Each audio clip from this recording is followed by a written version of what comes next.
¿Qué tal? ¿Cómo les va? Muy buenas noches. Gracias por acompañarnos en otro programa de 26 Global con las imágenes de lo que fue, da la impresión, una reunión a las apuradas. En este caso, la llegada, la imagen la van a ver ahora, del presidente Zelensky en Berlín junto al canciller alemán, y a partir de ahí se sucedieron un montón de reuniones, de conversaciones, llamadas telefónicas, mucho nervio en Europa por lo que va a hablar el presidente Trump el viernes con su par ruso. Bueno, ahí todos los preparativos de seguridad.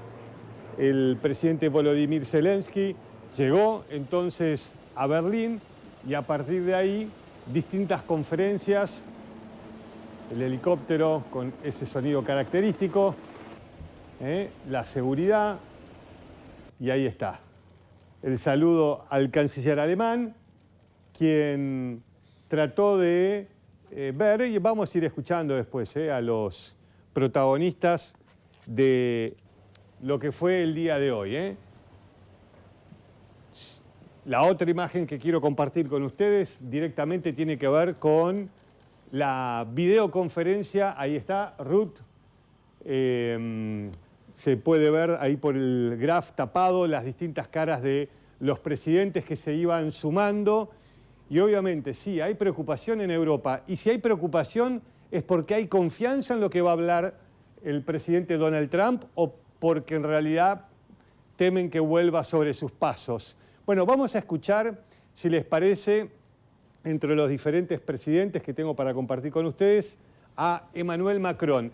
Hay, por un lado, testimonios que buscan endulzar los oídos de Donald Trump. Es la gran Ruth, ahí lo ven al hombre, al secretario general de la OTAN, que adulaba hasta el cansancio en las cumbres al presidente de los Estados Unidos, cosa que no le molesta al presidente Trump, y van a escuchar distintos testimonios. En ese carril, ¿no?, el presidente Macron y otros mandatarios diciendo, bueno, Trump va a hacer una gran reunión, esperamos un montón de él, y después van a escuchar, por ejemplo, al presidente Zelensky y al primer ministro polaco con una visión mucho más cruda de lo que puede pasar el viernes. Pero el testimonio de Emmanuel Macron. Bonjour messieurs, dames, merci d'être là. Les questions des territoires occupés seront des éléments déterminants d'une négociation de paix. Elles sont inséparables des garanties de sécurité qui sont apportées au reste du territoire ukrainien et à l'Europe, et qu'elles ne peuvent être discutées sans la présence du président ukrainien autour de la table. Il n'y a pas aujourd'hui de manière sérieuse des schémas d'échanges territoriaux qui sont sur la table. D'abord, je pense que c'est très important que l'Europe soit entendue avant un tel rendez-vous. D'abord, c'est une chose tout à fait naturelle que les États-Unis d'Amérique rencontrent la Russie. C'est plutôt une bonne chose pour pacifier le climat. Ils ont aussi beaucoup de sujets bilatéraux. Mais c'est important que si les questions qui touchent à l'Europe, à notre sécurité collective sont abordées, il y ait une coordination avec nous, Européens. Nous avons pris un nouveau paquet de sanctions, nous en préparons un autre. Et je pense que ça dépendra des négociations des prochains jours et des prochaines semaines. Mais qu'il ne faut rien exclure. Notre souhait, c'est le retour à la paix, à la stabilité, à l'ordre international et le démantèlement de toutes ces sanctions. Mais celles-ci sont conditionnées à une paix durable qui sera acceptée par la Russie. En tout cas, il ne faut pas être faible sur ce sujet. Merci beaucoup. Merci. Merci. Parfait.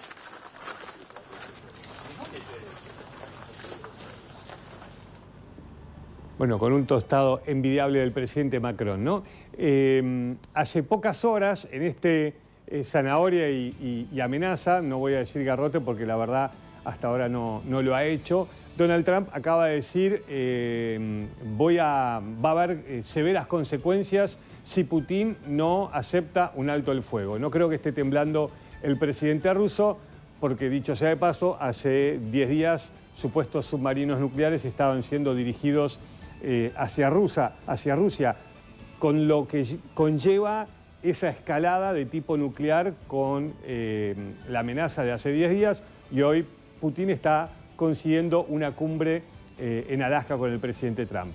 Con lo cual, lo que dijo el presidente de los Estados Unidos hace pocas horas no creo que lo hagan templar al presidente ruso. Pero habló el presidente Zelensky y fíjense a partir de ahora algunos testimonios cómo todos tratan de decir no confíe en Putin, señor Trump, porque la verdad es que está haciendo un show, esto es un blef. Bueno, esto es lo que decía el presidente Zelensky.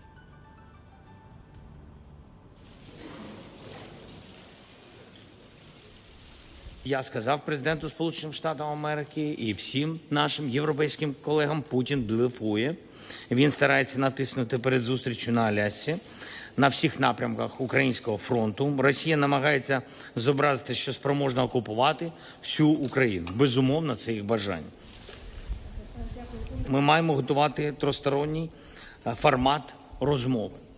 Має бути припинення вогню, номер 1. Мають бути гарантії безпеки дійсно надійні. Сьогодні, до речі, президент Трамп сказав про підтримку цього і про готовність Америки брати участь. Також серед погоджених принципів Росія не може мати права вето щодо європейської та натівської перспективи України. І мирні переговори слід поєднувати з належним тиском на Росію. Санкції повинні бути і повинні бути посилені, якщо Росія не погодиться на припинення вогню в Алясці. Щодо наших принципів, щодо нашої територіальної цілісності, в кінці кінців все одно вирішується на рівні лідерів. Без України це вирішити неможливо. І, до речі, всі це також підтримують.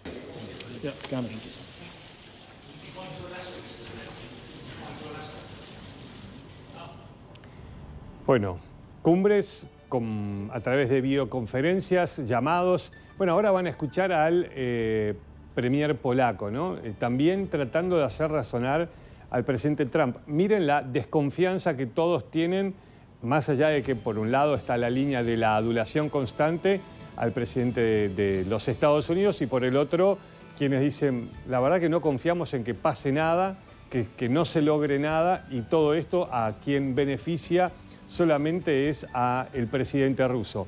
También quizás el presidente de los Estados Unidos está esperando el gran premio, ¿no? Ya lo ha dicho públicamente, quiere el premio Nobel de la Paz y algún acuerdo busca lograr para salir de los pantanos en los que está como presidente de una potencia que como pulpo tiene intereses y obligaciones en distintas partes del mundo, pero al mismo tiempo está buscando esa condecoración. Lo dijo en más de una oportunidad. Ojalá lo logre, porque eso sería o implicaría la paz para Ucrania. Pero bueno, fíjense, por ejemplo, lo que opina el primer ministro polaco.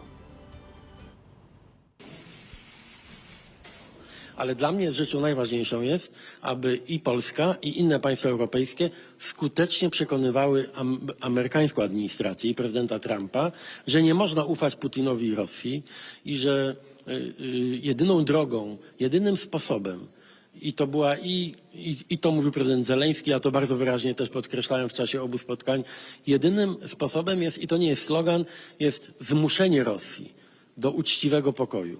I chodzi tutaj przede wszystkim o to, żeby nikomu nie przyszło do głowy, aby uznać prawo Rosji do wyznaczania granic swoim sąsiadom. Mówiąc krótko, żeby nikt w czasie rozmów pokojowych, tych przyszłych rozmów pokojowych, nie wpadł na pomysł, aby uznać prawo Rosji do terenów zajętych siłą przez agresję i przez łamanie wszystkich możliwych umów i praw międzynarodowych.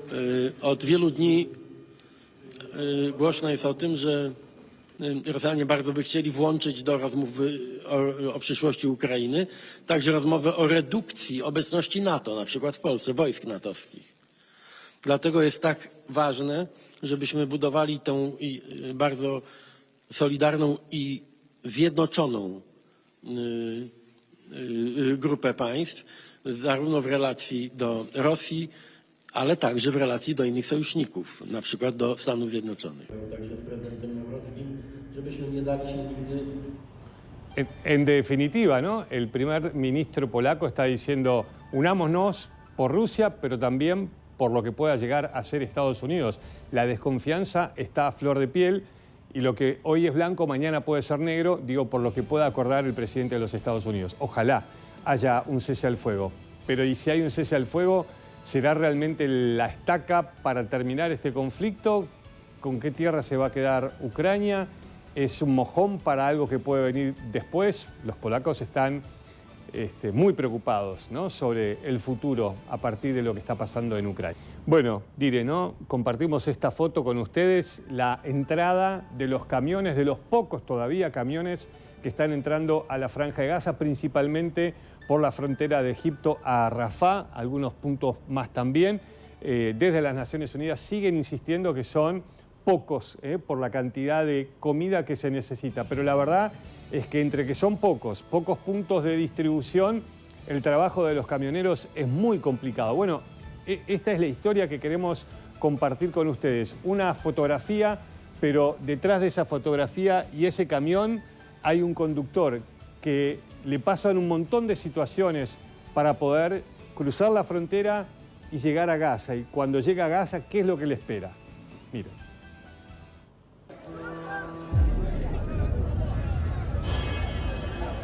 Los conductores de camiones encargados de entregar ayuda a los palestinos en Gaza hablaron de las dificultades que enfrentan durante su trabajo. Desde las largas horas de espera en los cruces fronterizos para intentar entrar en Gaza, hasta las grandes multitudes de personas corriendo hacia sus camiones para conseguir suministros. الناس هي اللي بترمي حالها قدام السيارات، اللي بيفتح طريق السيارات ما حدش بيدعسه.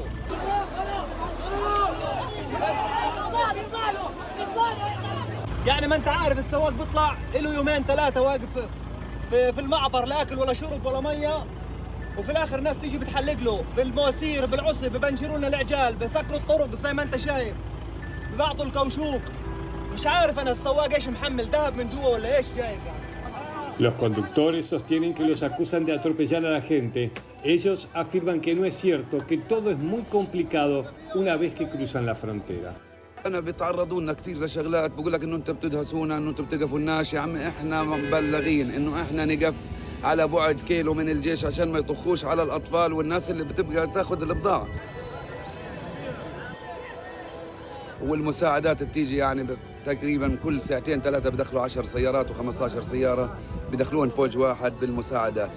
واحنا بنيجي طبعا الناس متجمهرة والناس هذا بنخاف على مصلحة الناس بنقول لهم يا ريت تتجمهروا لورا شوية احنا مش حنشرد منكم احنا يعني اخر نقطة عندنا هي هذه المنطقة اللي هي هابي سيتي. اخر نقطة احنا لازم تبقى السيارة فاضية لانه احنا بدنا نلف ونرجع المعبر مرة ثانية. بنقول لهم ساعدونا لانه احنا لما بيساعدنا الجمهور ياخذ وما يأديش السواقين احنا بنضطر بنرجع كمان نقله وممكن كمان نقله لما يبقى علينا الامر سهل بنقدر نروح مشوارين وثلاثه في اليوم يعني بدل ما يصلوا المساعدات سياره واحده ممكن تصلوا 4-5 مرات السياره الواحده ممكن تصل 3 مرات. Israel niega su responsabilidad por el hambre en Gaza y acusa a Hamas de robar la comida. Sostiene haber tomado medidas para aumentar la entrega, inclusive pausas diarias en los combates en algunas zonas y rutas protegidas para los convoys de ayuda. Desde las Naciones Unidas afirman que la ayuda que llega a Gaza lejos está de ser suficiente. بالنسبة للناس اللي بتتدافق على الشاحنات هي اللي بتدز الأولاد وبتدز الشباب تحت الشاحنات. أنا ببقى ماشي بالشاحنة هذه شاحنة عجلها كبير وثقلها كبير ممكن أنا ما أشعرش في بني آدم خبطت على رجله أو خبطت على جسمه كحتة لأنه ممكن تكون حجر دقر حاجة دقرت لكن في ناس بتقول لك وقف السواق في واحد تحت العجل وهو كذاب ما بيبقى في حدا ولا حدا تحت العجل. فإحنا مطلوب وقف إطلاق النار رفع الاحتلال عن غزة سحب الاحتلال وقف اطلاق النار احنا ساعتها بنقدر نشتغل شغل مظبوط.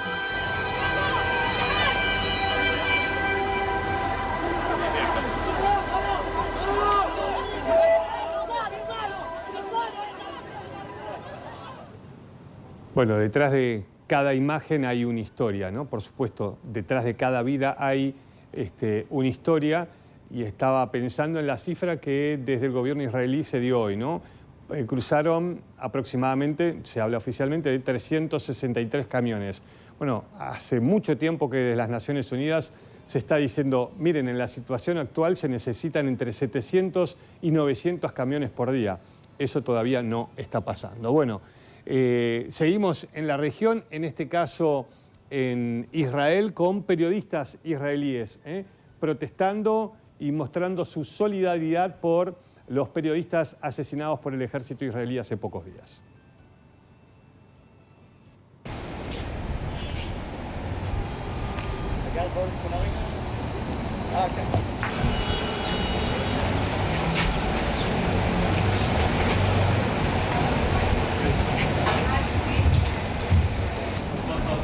By coming here, I hope to get across the message that there are Israeli journalists who care about what happened to our colleagues in the Gaza Strip, that want the war to end, and that are concerned for safety and media freedom of all journalists.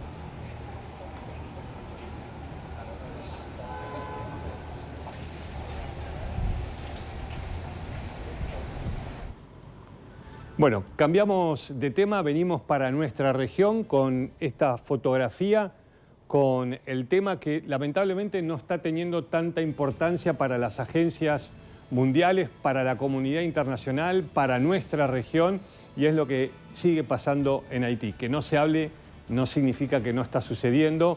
Bueno, uno de los líderes de las pandillas, de los grupos armados más importantes de Haití, la verdad que la situación debe ser una de las peores que se ha vivido o que se está viviendo en los últimos años. Las pandillas prácticamente ya copando todo el país, copando el 90% de la capital. La ayuda internacional, que es poca, un ejército o militares, para ser más precisos, kenianos, que no tienen ni la ayuda ni las armas para enfrentarse a la misión que les han dado. Bueno, esta es la situación de Haití en estas últimas horas. Las llamas, los disparos y el éxodo forman parte del paisaje cotidiano en Haití. Lo que comenzó como un deterioro de la seguridad tras el asesinato del presidente Jovenel Moïse en el año 2021 se convirtió en una crisis sin precedentes. Hoy las bandas armadas controlan casi toda la capital, Puerto Príncipe, y son una estructura paralela al Estado. Uno de los rostros más visibles del colapso es Jimmy Barbacoa Cherises, ex policía y actual líder de la Federación Criminal G9, devenida en partido político. Desde hace 3 años, alias Barbacoa encabezó ataques, arengas armadas y discursos incendiarios. Primero acusó a la oposición de haber orquestado la muerte de Moïse. Luego llamó a la insurrección general. Más recientemente, exigió la renuncia del ex primer ministro Ariel Henry y el rechazo a cualquier intervención extranjera.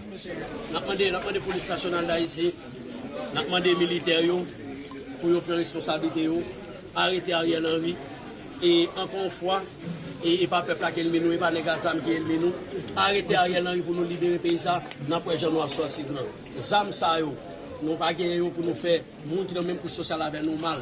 Malgré je prends la guerre, faire nous confiance. Zam ça c'est symbole de liberté nous, Zam ça aussi avec nous libérer le pays et c'est Zam ça qui est pour changer le pays. Pese a estar bajo sanciones de Estados Unidos, Canadá, Reino Unido y las Naciones Unidas, Barbacoa sigue operando desde sus bastiones con total impunidad. Washington incluso ofreció una recompensa de $5 millones por información que conduzca a su arresto. Una reciente acusación penal presentada por Estados Unidos lo señala por conspirar para eludir sanciones, financiar actividades criminales y traficar armas desde Florida, junto a un colaborador radicado en Carolina del Norte. Mientras tanto, la población civil sufre las consecuencias. Más de 3.100 personas fueron asesinadas este año y al menos 1.300.000 debieron abandonar sus hogares. Las bandas controlan rutas, hospitales, escuelas y suministros. La violencia empujó a más de la mitad de los habitantes a la inseguridad alimentaria y a 8.000 personas a niveles de hambre equivalentes a la hambruna. A pied nous marcher, nous courir, nous là. Bandits mettez nous dehors, quitter cano. Et après, l'autre jour, tu peux tout bagarre dans cano, je dis à retourner encore. Nous allons nous mettre nous dehors. El contexto es desolador, pero también profundamente desigual. La comunidad internacional, según denuncia la propia ONU, respondió con una indiferencia y apatías alarmantes. El plan humanitario de 2025, con un objetivo de $900 millones, recibió solo el 9% de financiación, el nivel más bajo de todos los llamados de emergencia globales de todos los tiempos. We have a humanitarian response plan. It's only funded 9%. It's the lowest level of funding for any response plan in the world.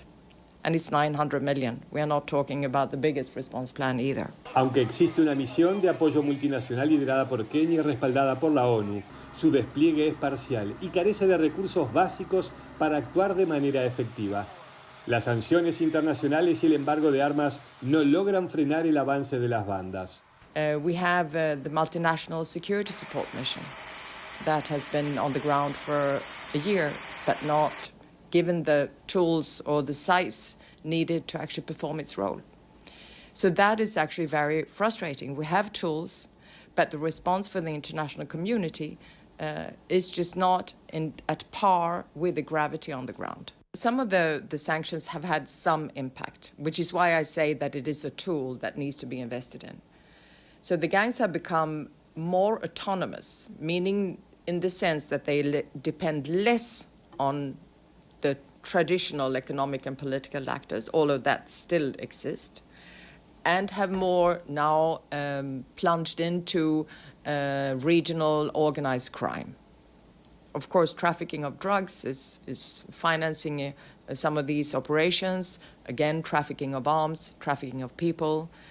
So organized crime and that international money laundering, let's say, that also exists, is really something that is now empowering the gangs to be more autonomous. Desde su bastión, Barbacoa dice estar librando lo que llama una guerra patriótica contra los invasores. Après, pour reconnaître nous comme un paquet de jeunes garçons qui prennent ensemble pour délibérer le pays. Bataille n'a pas une bataille pour tête nous.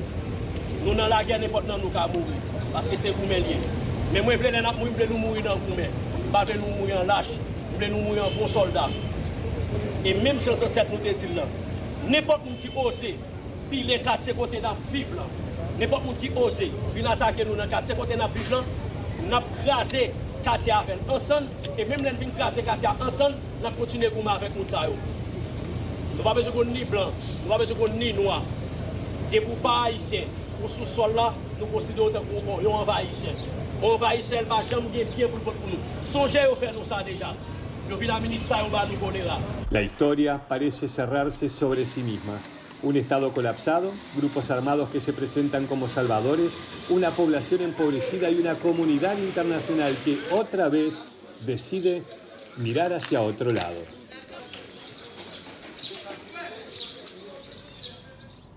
Y este líder, bueno, el líder no, este narcotraficante pandillero con una cruz casi tan grande como el rifle automático que tenía en sus manos. Y atención, ¿no? Porque la pregunta es ¿qué está haciendo nuestra región? Por momentos se habla de el plan del Pentágono para intervenir militarmente, quizás en algunos países de la región, por el tema de los cárteles de la droga.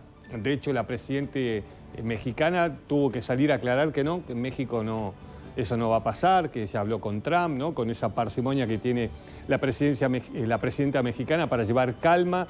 Pero bueno, se empieza a ofrecer $50 millones para quien sepa dónde está Nicolás Maduro. Seguramente todos sabemos dónde está, porque eso lo vincula a un cártel de la droga, Sinaloa. Bueno, con todo lo que se está hablando, ¿y qué pasa con Haití? Porque si las pandillas ya están teniendo una regionalización y el crimen es cada vez mayor y el dinero cada vez mayor, bueno, atención con lo que desde Haití pueda surgir en algún otro país de la región, ¿no? Y que los cárteles también no estén operando, obviamente, en Haití, que hoy es tierra de absolutamente nadie. En realidad sí, de los pandilleros. Y como decíamos en el informe, los países de la región mirando para otro lado. Bueno, pidamos al mundo, pero los países de la región no se están ocupando claramente de ese tema. Bueno, quería compartir con ustedes esta imagen. A mí me impresionó. La agencia Reuters obviamente la toma porque llama la atención y tiene que ver con un poco lo que venimos hablando en estos últimos días. Mañana vamos a compartir también un informe.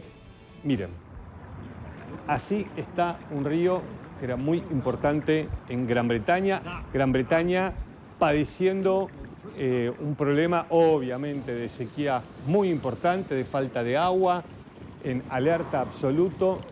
Y esto está sacudiendo a todos los países de Europa. Uno de los continentes que más se está calentando a nivel global. Veíamos los incendios. Bueno, imágenes de las que parece que ya tenemos que empezar a acostumbrarnos porque se repiten. ¿Se acuerdan el año pasado que lo estábamos compartiendo imágenes similares en España, con todo lo que implica en la economía y obviamente en el día a día? Hemos visto algunas imágenes similares también en Estados Unidos, donde incluso en algunos lagos aparecían cuerpos en bidones gigantes, ¿no?, del crimen organizado porque se secaban y aparecían esas situaciones. Bueno, esta imagen que quería compartir con ustedes. Y hablando de la importancia del agua, de este recurso tan fundamental, el informe que quiero compartir con ustedes ahora tiene que ver con algo que venimos hablando hace mucho. Tuve la oportunidad yo también de viajar en los últimos años, más de 10 años, a diferentes partes del mundo viendo el tema de el derretimiento de los glaciares, ¿no? Y entrevistar en los lugares a esos nuevos líderes para mí, ya hace 10, 15 años, cuando veían esos glaciólogos que generaban conciencia, ese liderazgo, ¿no? Bueno, lo que hace 15, 20 años ya venían desde algún escritorio y en el lugar advirtiendo los glaciólogos es una realidad, ¿no? Si no, miren lo que está pasando en los Alpes. La temporada de senderismo recién comienza en los Alpes franceses, pero algunos refugios de montaña ya enfrentan una amenaza inesperada. El agua se está acabando. El aumento de las temperaturas y la ola de calor registradas en junio provocaron un derretimiento prematuro de la nieve y de los glaciares, afectando directamente la disponibilidad de agua en altitud. En un refugio a 2.673 metros de altura, el impacto fue inmediato. Toute la neige qui est sur ce flanc-là, c'est ce qui me produit l'eau de mon refuge. Et donc là, on voit bien qu'avec la canicule du mois de juin qu'on vient d'avoir, tout a séché et on a un peu l'allure de ce qu'on devrait avoir, je sais pas moi, sur fin juillet, début août, quoi. Voilà, on a quasiment un mois d'avance sur la fonte de la neige, quoi. Voilà, en fait, c'est là. El refugio sin tanque de almacenamiento depende del agua que baja por gravedad desde la montaña. Si esa fuente se agota, el establecimiento debe cerrar. Ya ocurrió en agosto del 2023 y podría repetirse. Los encargados de mantenimiento intentaron una solución de emergencia, instalar tuberías de 1 kilómetro para captar agua de un glaciar cercano, pero el terreno es inestable y vulnerable a tormentas cada vez más violentas. En tout cas, quand on travaille en haute montagne, on est bien témoin de ces dégradations qui vont très vite. Voilà, en quelques années, moi je pense qu'en l'espace de 10 ans, j'ai vu les glaciers et puis la haute montagne se métamorphoser. Ouais. Esta transformación se replica en todo el macizo del Mont Blanc.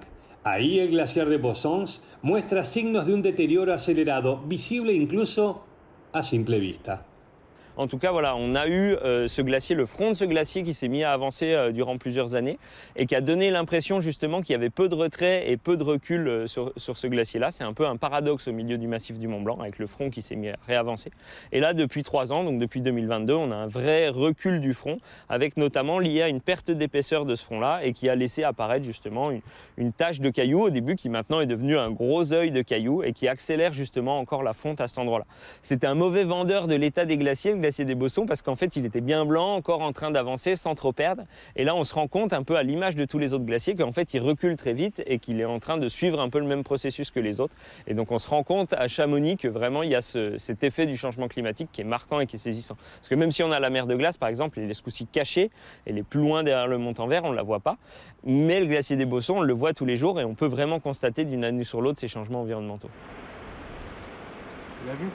Los expertos advierten que el calentamiento global afecta al menos el doble en los Alpes que el promedio global. Y si la tendencia actual se mantiene para 2100, no quedará más que vestigios de los glaciares actuales. En Suiza, los glaciares también están retrocediendo con una anticipación de entre 5 y 6 semanas respecto al promedio. Lo que alguna vez fue un paisaje inalterable, hoy se convierte en un escenario de transformación rápida, visible y profunda. En palabras de quienes viven y trabajan en las alturas, el cambio climático no es una teoría, es una realidad diaria e impactante. Bueno, muchas gracias por habernos acompañado. Quédense en Canal 26, ya viene 26 Resumen. Que tengan linda noche. Gracias.